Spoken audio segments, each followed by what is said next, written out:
Halo teman-teman semua, jumpa lagi di podcast yang semakin luar biasa dan semakin ramai teman-teman ya bersama teman-teman dari IWPI dan juga dari P5I dan juga dari warga masyarakat ya. Inilah tempat podcast untuk kita bersuara Hmm. sebagai negara demokrasi teman-teman. Nah, kali ini kita mengundang lagi ya teman-teman dari warga masyarakat. Ada Ibu Desi. Nah, Bu Desi, halo Bu Desi, apa kabar sehat-sehat Bu? Hmm.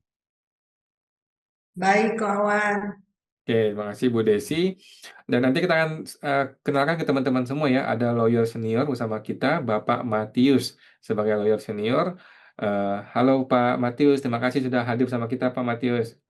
Ya, ya, selamat pagi Pak. Pagi Ya, selamat Pak. pagi. Dan juga seperti biasa bersama Bapak Rinto Setiawan dari Ketua Umum Ikatan Wajib Pajak Indonesia IWPI. Halo Pak Rinto, apa kabar Pak? Ya, Mas. Selalu semangat, Mas. Makasih Pak Rinto. Kita langsung mulai teman-teman ya. Ini informasi dari Ibu Desi. Mungkin teman-teman sudah ngikutin ya dari minggu-minggu sebelumnya. Bu Desi eh, sempat berperkara dengan para petugas pajak ya, dan juga akhirnya menang nih Bu Desi, menang di pengadilan, petugas pajaknya dinyatakan bersalah dan akhirnya kasus ini bergulir ke kantor polisi. Nah, selain dari itu juga ada kasus-kasus yang umum ya, selain kasus dengan petugas pajak mengenai laporan polisi. Kali ini kita mau bahas sulitnya buat laporan di kantor polisi ya. Ini secara umum ya teman-teman ya, bukannya di kantor tertentu, bukan juga secara privat privat ke satu orang ya, tetapi secara umum. Terutama adanya larangan merekam bagi pelapor ya. Pelapor jadi tidak boleh merekam.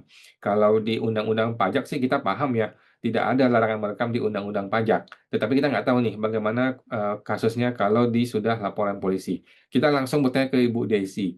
Nah, mungkin Bu Desi bisa sharing nih pengalamannya Bu. Apa masalahnya, bagaimana ceritanya eh, mengenai sulitnya buat laporan polisi, terutama saat mengenai larangan merekam. Silakan Bu Desi. Iya. Jadi gini, kawan. Kalau kita kan mau sebagai warga negara kan mau buat laporan ke polisi itu sulit setengah pun. Dari dokumen kita mesti sediain dulu berkas apa yang kita mau laporin, terus kronologinya mesti dibikinin, bukti-bukti pendukung, ya kan? Misalnya warga juga misalnya kehilangan sesuatu ya, itu invoice-nya mesti lengkap kok. Ya, bukti kepemilikannya kurang salah satunya aja itu nggak diterima laporan kita. Itu bikin laporannya sesulit itu. Nah, sampai laporan diterima pun, nanti kan kita mesti di BAP. Di BAP pun belum tentu yang kita BAP itu langsung dikerjain tuh. Nah, dari situ loh. Nah, kita bikin BAP nanti saksi-saksi yang kita sediakan lagi. Mesti siapin saksi-saksi. Saksi-saksi kalau kita nggak ada saksi, itu jadi hambatan kita lagi kok. Ya kan itu kadang-kadang bisa mandek tuh laporan kita aja nggak jalan di tempat. Tapi misalnya lawan yang kita laporin dia nggak perlu dokumen tuh bisa jalan tol tuh. Aneh itu. Kita lapor udah 2 3, kita duluan lapor dari dia. Bisa-bisa berkas LP-nya duluan naik dia daripada kita. Malahan kita diledekin. Dia nggak pakai surat-surat dokumen pun dia bisa lapor. Anehnya itu. Setelah laporan kita itu kita jalan di tempat, nah dia udah jalan duluan terus perkembangannya ini kita nggak ngerti caranya gimana. Nah, salah satu paling paling buat kita pelapor, kita kita nggak bisa juga percaya pada polisi ya, nggak bisa 100% oknum-oknum itu ya. Di situ banyak oknum tuh.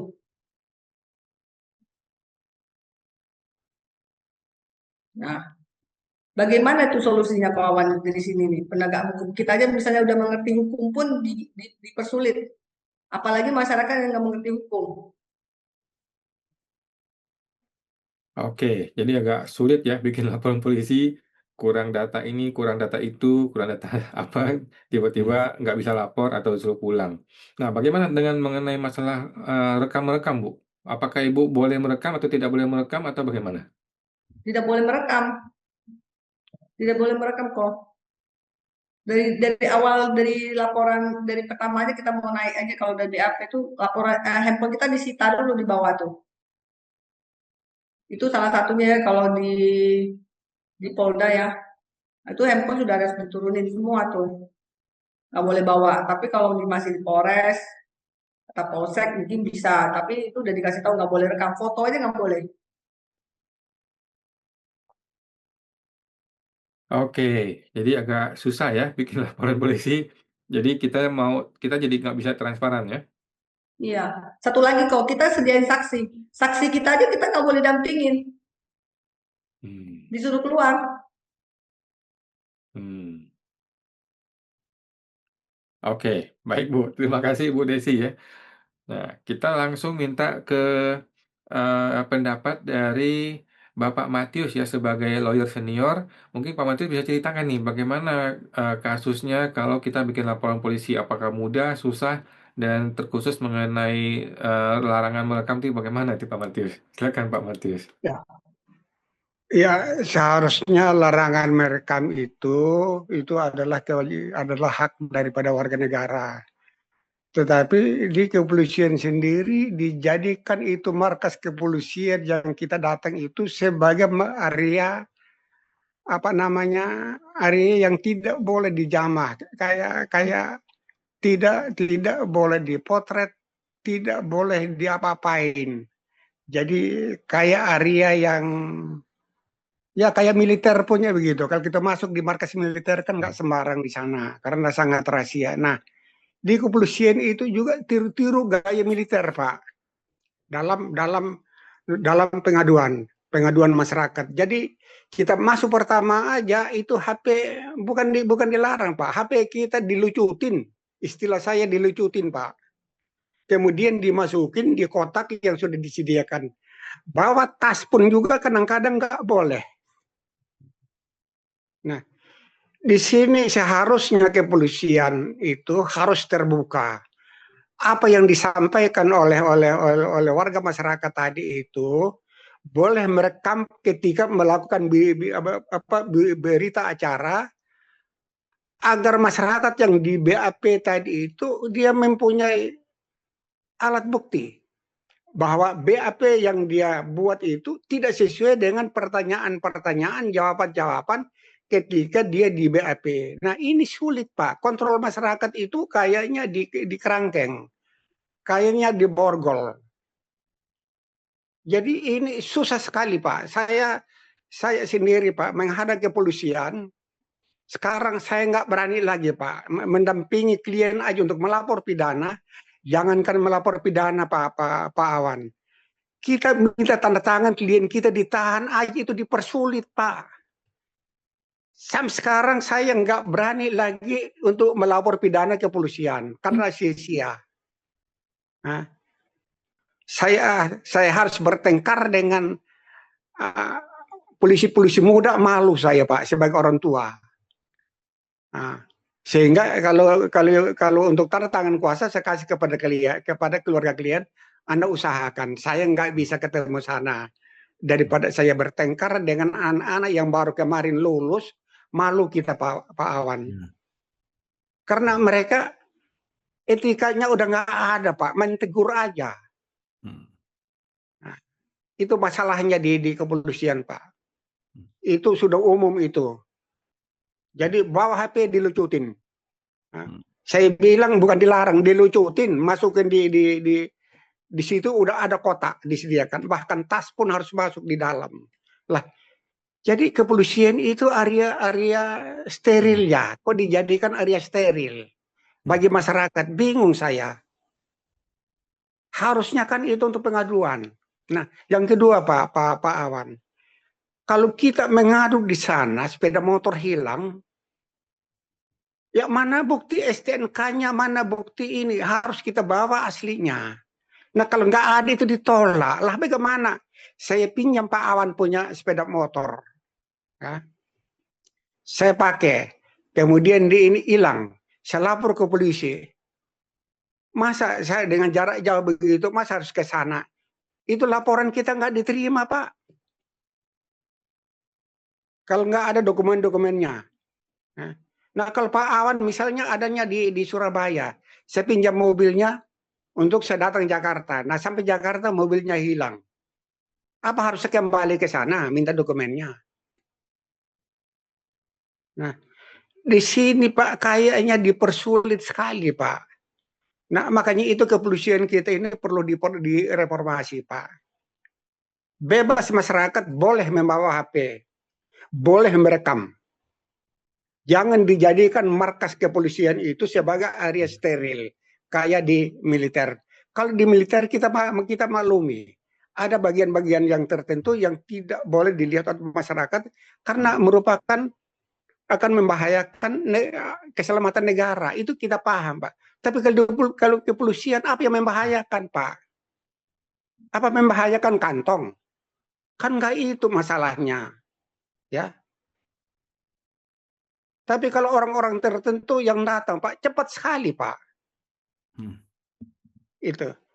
Tanpa adanya, ya mereka udah kenal baik, langsung masuk aja bisa. Tetapi kita, Pak, yang baru masuk, waduh, sampai sekarang saya, Pak Rinto, amit-amit, saya nggak akan menghadap lagi kepolisian, Pak. Apapun juga, saya tobat itu.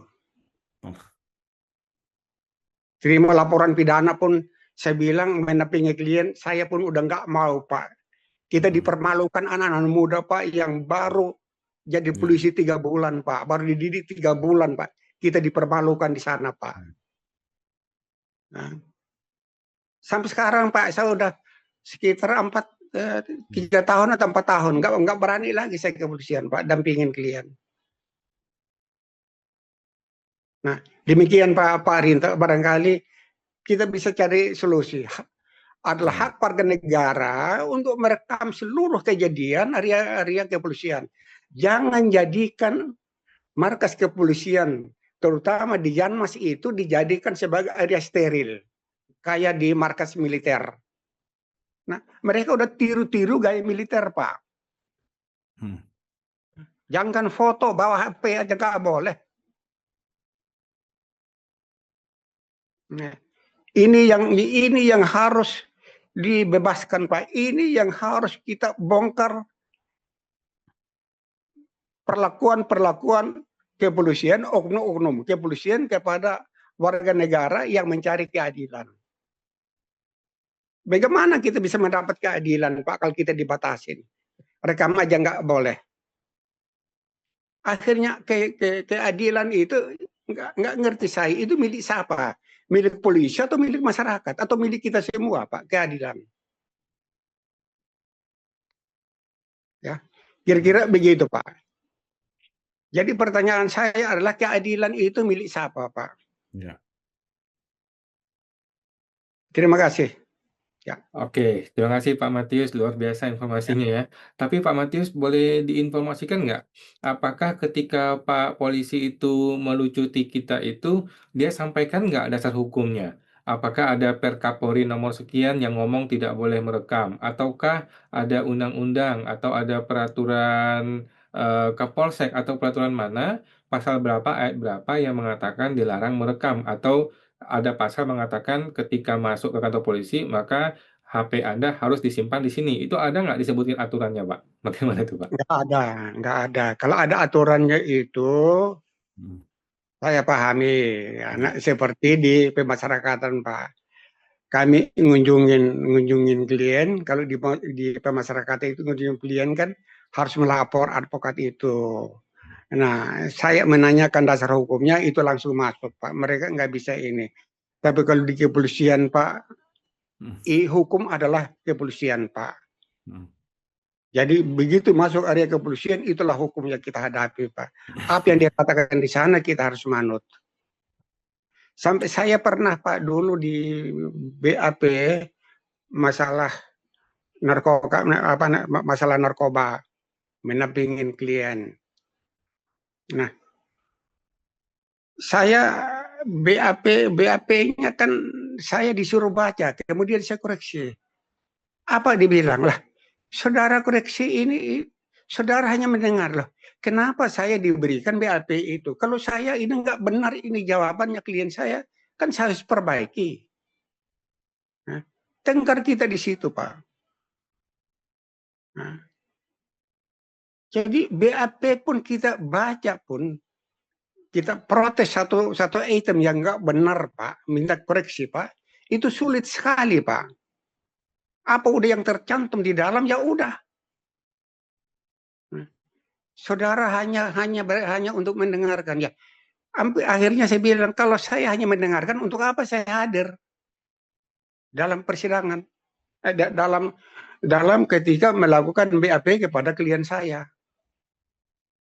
Di kejaksaan juga begitu, Pak. Di kejaksaan, klien saya itu dikejar mengenai harta kekayaannya, Pak. Punya rekening berapa? Punya tanah luas berapa? Itu ditelusuri kekayaan. Saya interupsi, Pak. Saya keberatan, saya bilang. Menelusuri kekayaan klien saya. Terus marah dia, Pak. Anda udah melanggar undang-undang korupsi. Nah, saya nggak tahu, saya lupa pasalnya apa-apa. Dalam pasal itu tidak diperkenankan untuk kepolisian menanyakan mengenai asal usul atau aset-aset daripada klien. Anda sendiri yang berhak untuk mencari sendiri, saya gitukan. Ya, dalam undang-undang nggak memperkenankan Anda, saya gituin, Pak. Tengkar kami, Pak. Saya keberatan sekali klien saya diobok-obok harta kekayaannya. Saya bilang Anda punya hak itu nyari, jangan nanya klien saya. Saya gituin. Karena undang-undang itu mengaturnya. Tidak boleh penyidik yang sedang melaksanakan tugas itu tidak boleh mengorek mengenai harta kekayaan Anda berapa, ini berapa. Punya rumah berapa, punya mobil berapa. Nah, saya keberatan itu Pak Awan itu. Tapi ada beberapa advokat yang mendiamkan. Nah, saya serahkan kepada rekan advokat yang benar itu yang mana. Apa kita biarkan klien kita diobok-obok mengenai harta kekayaannya? Nah, kamu punya rekening di bank berapa, rekeningnya nomor berapa aja, di bank mana aja. Apa kita diamkan ketika ditanya begitu, ketika klien kita di BAP, di kepolisian maupun kejaksaan.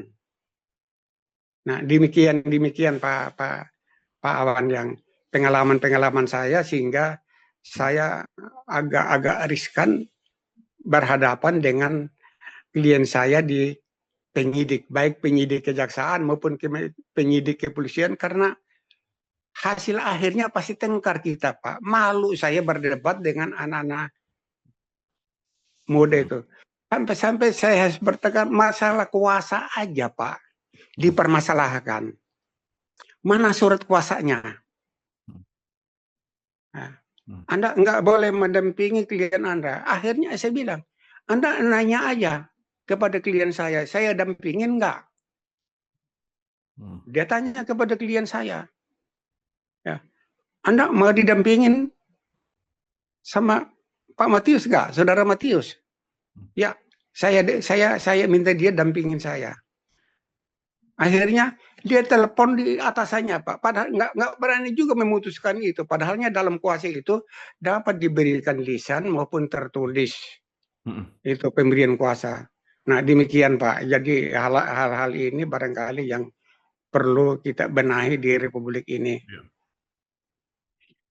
Oke, siap. Terima kasih Pak Matius informasinya ya. Teman-teman mungkin bisa tahu juga ya, dunia persilatan di kantor polisi juga sama atau hampir mirip rumitnya dengan di kantor pajak.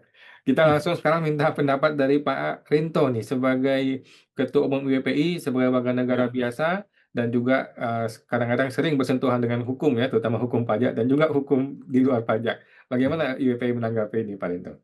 Ya, terima kasih Mas Awan. Ini Pak Matius dan Bu Desi. Ini pengalaman saya dulu Mas ya, pengalaman saya pribadi untuk melaporkan oknum petugas pajak ke kantor polisi, itu sama dengan apa yang dikatakan Bu Desi sama Pak Matius. Kami 2 kali Mas datang ke kantor polisi. Yang pertama itu kami disuruh ini Mas, oh ini belum jelas kerugiannya gitu Mas. Jadi belum belum diapa-apakan kita dari dokumen udah belum jelas kerugiannya. Udah, kita pulang lagi, kita susun yang ini Mas sesuai dengan arahan mereka, kita sesuaikan ini terus dikoreksi lagi. Ada lagi yang kurang Mas, katanya oh belum ada somasi. Ini padahal laporan pidana Mas terkait pemalsuan surat. Ini sebenarnya kalau di aturan hukum tidak ada Mas untuk apa perkara pidana itu harus somasi. Biasanya somasi itu untuk perkara perdata. Sekarang Itu wajib.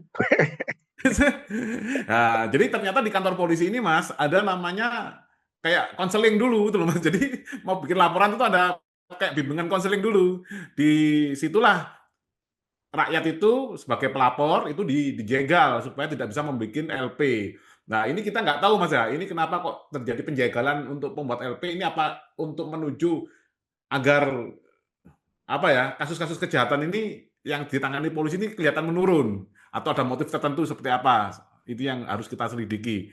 Nah, cuman kalau ini kita kembali ke KUHP Mas ya kita undang hukum acara pidana itu saya pernah menemukan pasal 23 ayat 5 ini Mas Awan. Nah, normanya udah sangat jelas tertulis seperti ini Mas bunyinya. Setelah menerima laporan atau pengaduan, penyidik atau penyelidik harus, Mas, katanya harus, Mas, harus memberikan surat tanda penerimaan laporan atau pengaduan kepada yang bersangkutan. Nah, namun prakteknya kan kita kan dicari-cari kekurangan dokumennya, seperti yang dikatakan Bu Desi sama Pak Matius tadi, apalagi tidak ada perekaman, jadi kan tidak ada bukti. Nah, sebenarnya opsinya, ini kalau menurut saya ini Mas, opsinya itu seharusnya tidak ada opsi untuk menolak laporan ini Mas, laporan masyarakat atau ini ya laporan pidana ini. Nah, terus apa dua pilihan Mas sebenarnya yang ada di dalam aparat penegak hukum yaitu kepolisian itu sebenarnya ada dua Mas, yaitu yang kalau sesuai dengan pasal tadi itu laporan wajib diterima. Nah, opsi B kan mereka kan menolak laporan. Sebenarnya menolak tidak ada masalah, tapi harus mereka mau membuat surat penolakan secara tertulis, membuat alasan hukum yang jelas dan spesifik. Lah, untuk mengakali ini mereka membuat istilahnya bimbingan konseling tadi, Mas. Jadi biar dia tidak mengeluarkan surat tadi, Mas, penolakan secara tertulis. Ini pengalaman pribadi saya, Mas Awan. Terus kalau kita ngomong ini Mas, ini kan kebetulan tim saya, ini Pak Matius Bu Desi, tim kami sudah membuat bagan kenapa kok negara seperti ini itu loh Mas. Makanya yang narasi yang digaungkan oleh aparat penegak hukum sekarang adalah Anda ini pencari keadilan. Berarti kenapa kok pencari keadilan? Karena keadilannya memang nggak ada, Pak. Jadi kita harus cari gitu loh, Pak. Nah, cari juga kan pasti nggak ada, Pak. Yang ada akhirnya mereka lah jual keadilan gitu loh, Pak. Akhirnya jual keadilan, tapi kan namanya jual kalau keadilan diperjualbelikan namanya bukan keadilan, Pak. Namanya ini kebohongan, kecurangan atau manipulasi itu, Pak.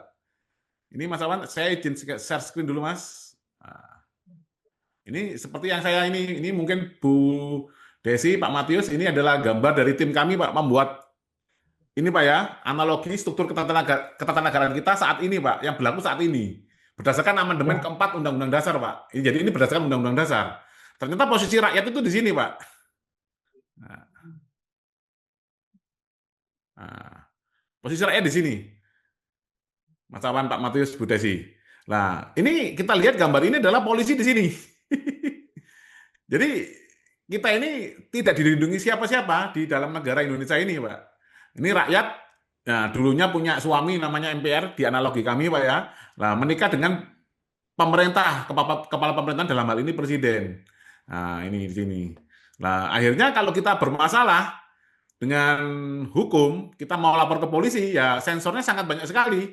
Ini sudah ada nanti orang partai politik, anggota DPR, MPR, pasti cepat laporannya Pak Matius. Jadi tadi yang dikatakan kok ada pihak tertentu yang membuat laporan cepat, lah itu pasti kalau tidak kenalannya ini atau ini Pak, itu pasti diprioritaskan.